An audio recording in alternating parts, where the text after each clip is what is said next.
Hi friends, ನಿಮಗೆ ಒಂದು ವಿಷಯ ಗೊತ್ತಿಲ್ಲದೆ ಇರಬಹುದು. ಅದೇನಂದ್ರೆ ಕೆಲವು ಪ್ರಾಣಿಗಳು ಹೇಗಿರ್ತವೆ ಅಂದ್ರೆ ತಲೆ ಕಟ್ ಮಾಡಿದ ನಂತರವೂ ಸಹ ತಲೆ ಇಲ್ಲದ ದೆವ್ವದ ರೀತಿಯಲ್ಲಿ ಸುತ್ತಾಡ್ತವೆ. ಅಂದ್ರೆ ಇವು ಇನ್ನೂ ಜೀವಂತವಾಗಿ ಬದುಕಿರ್ತವೆ. ಇನ್ನೂ ಕೆಲವು ಜೀವಿಗಳು ಸೈಂಟಿಫಿಕ್ ಆಗಿ ಸತ್ತಿದ್ರು, ಆದ್ರೆ ಚಳಿಗಾಲ ಮುಗಿದು ಬೇಸಿಗೆ ಕಾಲ ಬಂದ್ರೆ ಮಾತ್ರ ಮತ್ತೆ ಬದುಕುತ್ತವೆ. ಹಾಗೆ ಇನ್ನೂ ಕೆಲವು ಜೀವಿಗಳು ವಯಸ್ಸಾದ ನಂತರ ಸಾಯುವ ಸಿಚುವೇಶನ್ ನಲ್ಲಿ ತಮ್ಮನ್ನ ತಾವು ಮತ್ತೆ ಯೌವನಕ್ಕೆ ಬದಲಾಯಿಸಿಕೊಳ್ಳಬಲ್ಲವು. ಇದು ನಿಜ.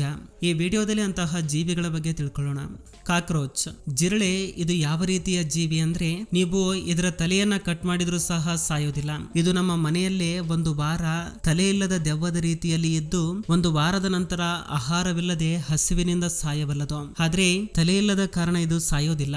ಜಿರಳೆಯ ದೇಹದಲ್ಲಿರುವ ಸಣ್ಣ ಸಣ್ಣ ರಂಧ್ರಗಳು ಇದಕ್ಕೆ ಶ್ವಾಸ ತೆಗೆದುಕೊಳ್ಳಲು ಸಹಾಯ ಮಾಡುತ್ತವೆ. ಅದರ ತಲೆ ಇಲ್ಲದಿದ್ರೂ ಯಾವುದೇ ಸಮಸ್ಯೆ ಇರುವುದಿಲ್ಲ.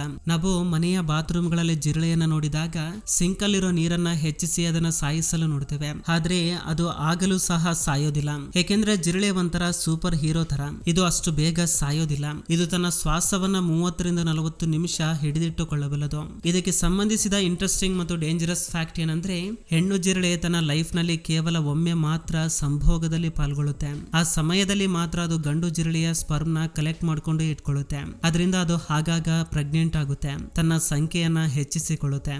ಸ್ನೇಕ್, ಇದನ್ನ ನೋಡಿದ್ರೆ ಯಾರಾದ್ರೂ ಭಯ ಪಡ್ತಾರೆ ಅಥವಾ ಓಡೋಗ್ತಾರೆ ಅಥವಾ ಅದನ್ನ ಸಾಯಿಸ್ತಾರೆ. ಯಾಕಂದ್ರೆ ಇದಕ್ಕಿರುವ ವಿಷ ಅಷ್ಟು ಡೇಂಜರಸ್ ಆಗಿರುತ್ತೆ. ಕೆಲವು ಹಾವುಗಳು ಹೇಗಿರ್ತವೆ ಅಂದ್ರೆ ಒಂದು ವೇಳೆ ಅದರ ತಲೆಯನ್ನ ಅದರ ಬಾಡಿಯಿಂದ ಸಪರೇಟ್ ಆಗಿ ಮಾಡಿದ್ರು ಆಗ ಕೂಡ ಬದುಕಬಲ್ಲದು. ಹಾಗೆ ತುಂಬಾ ಡೇಂಜರಸ್ ಆಗಿರ್ತವೆ. ಸ್ನೇಕ್ಸ್ ಮಸಲ್ಸ್ ಅಲ್ಲಿ ಸತ್ತ ಕೆಲವು ಗಂಟೆಗಳ ನಂತರನೂ ಕೂಡ ಎನರ್ಜಿ ಇರುತ್ತೆ. ಅದನ್ನ ಬಳಸಿಕೊಂಡು ಕೊನೆ ಉಸಿರಿರೋವರೆಗೂ ಅವು ತಮ್ಮನ್ನ ತಾವು ಕಾಪಾಡಿಕೊಳ್ತವೆ. ಹಾಗೆ ಯಾರಾದ್ರೂ ಅದರ ಹತ್ತಿರ ಬಂದ್ರೆ ಸಾಕು, ಆಗ ತನ್ನ ವಿಷವನ್ನ ಅವರ ಮೇಲೆ ಚಿಮ್ಮುತ್ತೆ. ಅದಕ್ಕೆ ಯಾವಾಗ್ಲಾದ್ರೂ ಇದರ ಬಾಡಿ ಬೇರೆಯಾಗಿದೆ ಅಂದ್ರೆ ಅದನ್ನ ಕೈಯಲ್ಲಿ ಹಿಡಿದುಕೊಳ್ಳುವ ತಪ್ಪನ್ನ ಮಾಡಬೇಡಿ. ಜೆಲ್ಲಿ ಫಿಶ್, ಸಮುದ್ರದಲ್ಲಿ ಕಾಣುವ ಹಲವಾರು ರೀತಿಯ ಜೆಲ್ಲಿ ಫಿಶ್ ಗಳಿಗೆ ತುಂಬಾ ದೊಡ್ಡದಾಗಿ ಬೆಳೆಯುವ ಅವಕಾಶ ಸಿಗೋದಿಲ್ಲ. ಏಕೆಂದ್ರೆ ಇವು ತುಂಬಾ ಬೇಗ ಸಾಯ್ತವೆ. ಆದ್ರೆ ಟೆರಿಟಾಪ್ಸಿಸ್ ಜಾತಿಗೆ ಸೇರಿದ ಈ ಜೆಲ್ಲಿ ಫಿಶ್ ಇದೆ. ಇದನ್ನ ಇಮ್ಮೋರ್ಟಲ್ ಜೆಲ್ಲಿ ಫಿಶ್ ಅಂತ ಕರೀತಾರೆ. ಇದು ತನ್ನ ಜೀವನದಲ್ಲಿ ಏನೇನ್ ಮಾಡುತ್ತೆ ಅದನ್ನ ಯಾರಿಗೂ ಮಾಡೋದಕ್ಕೆ ಆಗೋದಿಲ್ಲ ಎನಿಸುತ್ತೆ. ಇದು ತನ್ನ ಲೈಫ್ ಸೈಕಲ್ ನ ರಿವರ್ಸ್ ಮಾಡಬಲ್ಲದು. ಏನು ಅರ್ಥ ಆಗ್ತಾ ಇಲ್ವಾ? ಸ್ವಲ್ಪ ಡೀಟೇಲ್ ಆಗಿ ಹೇಳ್ತೀನಿ ಕೇಳಿ. ಯಾವ ರೀತಿ ಮನುಷ್ಯ ಸಣ್ಣ ಮಗುವಾಗಿ ಹುಟ್ಟಿ ನಿಧಾನವಾಗಿ ದೊಡ್ಡವನಾಗುತ್ತಾ ಮುದುಕನಾಗಿ ಬದಲಾಗ್ತಾನೆ, ಅದೇ ರೀತಿಯಲ್ಲಿ ಜೆಲ್ಲಿ ಫಿಶ್ ಕೂಡ ಎಗ್ ರೂಪದಲ್ಲಿ ಹುಟ್ಟುತ್ತೆ. 4-5 ಸ್ಟೇಜಸ್ ನ ದಾಟಿ ಇದು ಪೂರ್ತಿಯಾಗಿ ದೊಡ್ಡದಾಗುತ್ತೆ. ಕೊನೆಯ ಸ್ಟೇಜ್ ನಲ್ಲಿ ಇದಕ್ಕೆ ತಿನ್ನೋದಕ್ಕೆ ಏನೂ ಸಿಗದಿದ್ದಾಗ ಅಥವಾ ಬಾಡಿ ಡ್ಯಾಮೇಜ್ ಆಗುತ್ತೆ ಅಥವಾ ವಯಸ್ಸಾಗುತ್ತೆ, ಆಗ ಇದು ತನ್ನ ಲೈಫ್ ನ ಕೆಲವು ಸ್ಟೇಜಸ್ ನ ಹಿಂದಕ್ಕೆ ತೆಗೆದುಕೊಂಡು ಹೋಗಬಲ್ಲದು. ಮತ್ತೆ ಯಂಗ್ ಸ್ಟೇಜ್ ಗೆ ಬರುತ್ತೆ. ಇದಕ್ಕೆ ವಯಸ್ಸಾಗಿರುವಾಗ ಮತ್ತೆ ಯೌವನಕ್ಕೆ ಬರುವ ಎಬಿಲಿಟಿ ಇರುತ್ತೆ. ಈ ರೀತಿಯಲ್ಲಿ ಜೆಲ್ಲಿ ಫಿಶ್ ತುಂಬಾ ವರ್ಷಗಳವರೆಗೆ ಬದುಕಬಲ್ಲದು. ಫ್ರಾಗ್, ಕಪ್ಪೆಯನ್ನ ತುಂಬಾ ಜನ ನೋಡಿರ್ತೀರ. ಆದ್ರೆ ಎಲ್ಲಾ ಕಪ್ಪೆಗಳು ತಲೆ ಇಲ್ಲದೆ ಅಥವಾ ಹೃದಯ ಬಡಿದುಕೊಳ್ಳದೆ ಬದುಕಲು ಸಾಧ್ಯವಿಲ್ಲ. ಆದ್ರೆ ಅಲಸ್ಕಾ ವುಡ್ ಫ್ರಾಗ್ ಮಾತ್ರ ವಿಭಿನ್ನವಾಗಿ ಇರ್ತವೆ. ಇವು ಅಲಸ್ಕಾ ಕಾಡಿನಲ್ಲಿ ಕಾಣುವ ವಿಭಿನ್ನ ಕಪ್ಪೆಗಳು. ಇವು ಚಳಿಗಾಲದಲ್ಲಿ ಸತ್ತಂತೆ ಚಳಿಗಾಲವಾದ ನಂತರ ಮತ್ತೆ ಬದುಕಬಲ್ಲವು. ಹೇಗೆ ಅಂದ್ರೆ ಚಳಿಗಾಲದಲ್ಲಿ ನೀರು ಗಡ್ಡೆ ಕಟ್ಟಿದಾಗ ಇವು ಸಹ ನೀರಿನ ಜೊತೆಯಲ್ಲೇ ಗಡ್ಡೆ ಕಟ್ತವೆ. ಇದರ ದೇಹದಲ್ಲಿರುವ ರಕ್ತವೂ ಸಹ ಗಡ್ಡೆ ಕಟ್ಟುತ್ತೆ. ಅದರಿಂದ ಹೃದಯ ಬಡಿತ ನಿಂತ್ಕೊಳ್ಳುತ್ತೆ. ಇದು ಚಳಿಗಾಲದಲ್ಲಿ ಒಂದು ಸತ ಶವದ ರೀತಿಯಲ್ಲಿ ಬಿದ್ದಿರುತ್ತೆ. ಸೈಂಟಿಫಿಕಲಿ ನೋಡಿದ್ರೆ ಈ ಕಪ್ಪೆ ಸತ್ತಿರುತ್ತೆ. ಏಕೆಂದ್ರೆ ಶ್ವಾಸ ತೆಗೆದುಕೊಳ್ತಾ ಇಲ್ಲ, ಹೃದಯ ಬಡಿದುಕೊಳ್ತಾ ಇಲ್ಲ. ಆದ್ರೆ ಯಾವಾಗ ಬೇಸಿಗೆ ಕಾಲದಲ್ಲಿ ಮಂಜು ಕರಗಲು ಸ್ಟಾರ್ಟ್ ಆಗುತ್ತೆ ಆಗ ಇವು ಮತ್ತೆ ನಾರ್ಮಲ್ ಆಗ್ತವೆ. ಇದರ ಹಾರ್ಟ್ ಕೂಡ ಬಡಿದುಕೊಳ್ಳೋದಕ್ಕೆ ಶುರು ಮಾಡುತ್ತೆ. ತುಂಬಾ ವಿಚಿತ್ರವಾಗಿದೆ ಅಲ್ವಾ? ಬೀಸ್, ಒಂದು ವೇಳೆ ನಾನು ನಿಮ್ಮನ್ನ ಸತ್ತ ಸಿಂಹ ಬೇಟೆಯಾಡಬಲ್ಲದೆ ಅಂತ ಕೇಳಿದ್ರೆ ನಿಮ್ಮ ಉತ್ತರ ಏನು? ಅಸಾಧ್ಯವೆಂದು ಅಲ್ವಾ? ಆದ್ರೆ ಜೇನು ಹುಳ ಸತ್ತ ನಂತರವೂ ಸಹ ನಿಮಗೆ ನೋವು ಕೊಡಬಲ್ಲ ಜೀವಿಗಳಲ್ಲಿ ಒಂದು. ಅಂದ್ರೆ ಒಂದು ವೇಳೆ ನೀವು ಯಾವತ್ತಾದ್ರೂ ಸತ್ತ ಜೇನು ಹುಳವನ್ನ ಹಿಡಿದುಕೊಳ್ಳಲು ಪ್ರಯತ್ನಿಸಿದ್ರೆ ಆಗ ಅದು ನಿಮ್ಮನ್ನ ಕಚ್ಚುತ್ತೆ. ಜೇನು ಹುಳದ ಮುಳ್ಳಲ್ಲಿ ವಿಷವನ್ನ ಹೊರ ಹಾಕುವ ಖಂಡ ಇರುತ್ತೆ. ಅದು ತನ್ನ ವಿಷವನ್ನ ಮನುಷ್ಯನ ದೇಹಕ್ಕೆ ಕಳಿಸ್ಲಿಕ್ಕೆ ಅದು ಬದುಕಿರುವ ಅವಶ್ಯಕತೆ ಇಲ್ಲ. ಈ ಕಾರಣಕ್ಕೇನೆ ಜೇನು ಹುಳ ಸತ್ತ ನಂತರ ಸಹ ನಮ್ಮನ್ನ ಕಚ್ಚಬಲ್ಲದು. ಆಕ್ಟೋಪಸ್, ನೀರಿನಲ್ಲಿ ಇರುವ ಆಕ್ಟೋಪಸ್ ನ ಹಿಡಿದುಕೊಳ್ಳುವುದು ಒಬ್ಬ ಬುದ್ಧಿವಂತ ಕಳ್ಳನನ್ನ ಹಿಡಿದುಕೊಳ್ಳುವಷ್ಟು ಕಷ್ಟವಾದ ಕೆಲಸ. ಇದು ತನ್ನ ಅದ್ಭುತವಾದ ಬ್ರೈನ್ ಕಾರಣ ತಪ್ಪಿಸಿಕೊಂಡ್ರೆ ಇನ್ನೊಮ್ಮೆ ತನ್ನ ಮೃದುವಾದ ದೇಹದ ಕಾರಣ ತಪ್ಪಿಸಿಕೊಳ್ಳೋದ್ರಲ್ಲಿ ಯಶಸ್ವಿಯಾಗುತ್ತೆ. ಒಂದೇ ಮಾತಿನಲ್ಲಿ ಹೇಳಬೇಕು ಅಂದ್ರೆ ಇದನ್ನ ಹಿಡಿದುಕೊಳ್ಳೋದು ಅಸಾಧ್ಯ. ಆದ್ರೆ ಇದಕ್ಕೆ ಒಂದಲ್ಲ ಎರಡಲ್ಲ 3 ಹೃದಯಗಳು ಇರ್ತವೆ. ಅವು ಯಾವುದಾದ್ರೂ ಸಂಕಷ್ಟದಲ್ಲಿ ಸಿಲುಕಿಕೊಂಡಾಗ ಬದುಕಲು ಸಹಾಯವಾಗ್ತವೆ. ಈಗ ಇದರ ಬ್ರೈನ್ ಬಗ್ಗೆ ಮಾತನಾಡಿಕೊಂಡ್ರೆ ಇದಕ್ಕಿರುವ ಟೆಂಟಿಕಲ್ಸ್ ನಿಜಕ್ಕೆ ಇದರ ಬ್ರೈನ್ ತರ ಕೆಲಸ ಮಾಡ್ತವೆ. ಅಂದ್ರೆ ಇದಕ್ಕೆ 3 ಹಾರ್ಟ್ಸ್ ಮತ್ತು 8 ಬ್ರೈನ್ಸ್ ಇರ್ತವೆ. ಒಂದು ವೇಳೆ ಇದರಲ್ಲಿ ಯಾವುದಾದ್ರೂ ಒಂದು ಹೃದಯ ಮತ್ತು ಬ್ರೈನ್ ನ ಕಟ್ ಮಾಡಿ ಸಪರೇಟ್ ಮಾಡಿದ್ರು ಕೂಡ ಇದು ಜೀವಂತವಾಗಿ ಇರುತ್ತೆ. ತುಂಬಾ ದೇಶಗಳಲ್ಲಿ ಆಕ್ಟೋಪಸ್ ನ ತಿನ್ನೋದನ್ನ ನೀವು ನೋಡಿರ್ತೀರಾ. ಯಾವಾಗ ಇದನ್ನ ಪ್ಲೇಟ್ ನಲ್ಲಿ ಸರ್ವ್ ಮಾಡ್ಕೊಂಡು ತೆಗೆದುಕೊಂಡು ಬರ್ತಾರೆ ಆಗ್ಲೂ ಸಹ ಇನ್ನು ಜೀವಂತವಾಗಿ ಇರ್ತವೆ. ಅಂದ್ರೆ ಅದು ಬದುಕಿದೆ ಎಂದು ಅರ್ಥವಲ್ಲ.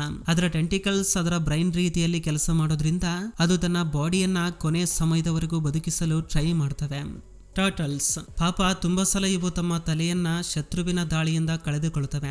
ಆದ್ರೆ ಆಮೆಗಳು ಪ್ರತಿ ಸಮಸ್ಯೆಯನ್ನ ತುಂಬಾ ಸುಲಭವಾಗಿ ತೆಗೆದುಕೊಳ್ಳುತ್ತವೆ. ಆಮೆ ಸಹ ತಲೆ ಇಲ್ಲದೆ ಬದುಕಬಲ್ಲದು, ಅದು ಸಹ 10,000 ಗಂಟೆಗಳ ತನಕ.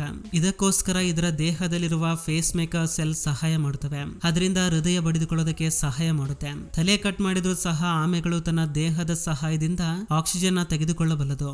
ಚಿಕನ್, ನೀವು ಯಾವತ್ತಾದ್ರೂ ತಲೆ ಇಲ್ಲದ ಕೋಳಿಯನ್ನ ನೋಡಿದ್ದೀರಾ? ಕೋಳಿ ತಲೆ ಇಲ್ಲದೆ ಬದುಕಬಲ್ಲದು. ನಿಮಗೆ ನಂಬಿಕೆ ಬರದಿದ್ರೆ ಈ ವಿಡಿಯೋ ನೋಡಿ. ತಲೆ ಇಲ್ಲದೆ ಹೇಗೆ ಸುತ್ತಾಡ್ತಾ ಇದೆ. ಮನುಷ್ಯನನ್ನ ಕಂಟ್ರೋಲ್ ಮಾಡುವ ಕೆಲಸ ಬ್ರೈನ್ ಯಾವ ರೀತಿ ಮಾಡುತ್ತೋ ಅದೇ ರೀತಿಯಲ್ಲಿ ಕೋಳಿಯ ಬ್ರೈನ್ ಸ್ಟೆಮ್ ಸೆಲ್ಸ್ ಕೆಲಸ ಮಾಡ್ತವೆ. ಯಾವಾಗ ಇದರ ತಲೆಯನ್ನ ದೇಹದಿಂದ ಬೇರೆ ಮಾಡ್ತಾರೆ ಹಾಗೆ ಇದರ ಸ್ಟೆಮ್ ಸೆಲ್ಸ್ ಕೋಳಿಯನ್ನ ಕಂಟ್ರೋಲ್ ಮಾಡುತ್ತೆ.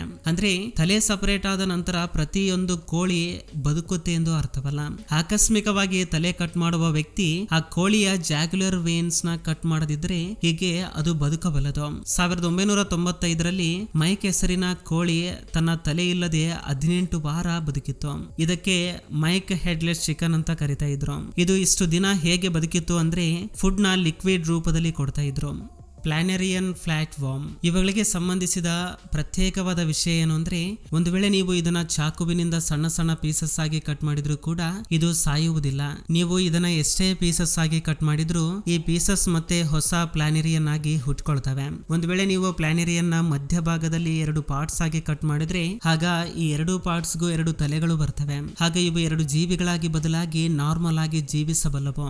ಸ್ಯಾಲಮಂಡರ್, ಹಲ್ಲಿಯ ರೀತಿಯಲ್ಲಿ ಕಾಣುವ ಈ ಜೀವಿ ತುಂಬಾ ಅದ್ಭುತವಾದದ್ದು. ಇದರ ಹತ್ತಿರ ಯಾವ ರೀತಿಯ ಸೂಪರ್ ಪವರ್ ಇರ್ತವೆ ಅಂದ್ರೆ ಬಹುಶಃ ಇದೊಂದು ಸೂಪರ್ ಹೀರೋ ಅಂದ್ರೆ ತಪ್ಪಾಗಲ್ಲ.